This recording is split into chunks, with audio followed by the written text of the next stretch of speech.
Selamun Aleyküm ve Rahmetullahi ve Berekatuhu. Bir Müslüman doğan soraptırlı bir kıyız bilen oğlanın irtibatı, eğer izdivaç kastları bolsa, inha mehremiyetten öňünçe, nikahdan öňünçe şu doğru mu ya doğru değil mi? Müslüman doğan, bunu hemmimiz bilýändir, bu bir günah ve haramdat. Peygamber Aleyhissalatu vesselam aýdypdyr. La yahluwanna rajulun bi imra'a illa kana thalithuhuma şeytan. Ravah Tirmizi. Inha bir oğlan bilen bir zenana inha bir halwatda bolsa üçüncüsü şeytan bolar diye.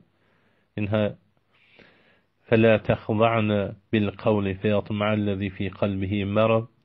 Zenanalar erkeklere yumşak keplemesiyle yüreği dertli adamlar tema düşer diýende şaýanyň tefsirinde aýdy. Alla talina al-qawla lir-rijali ala wajhin yujibu at-tama'a fihinna min ahli ar-rayba.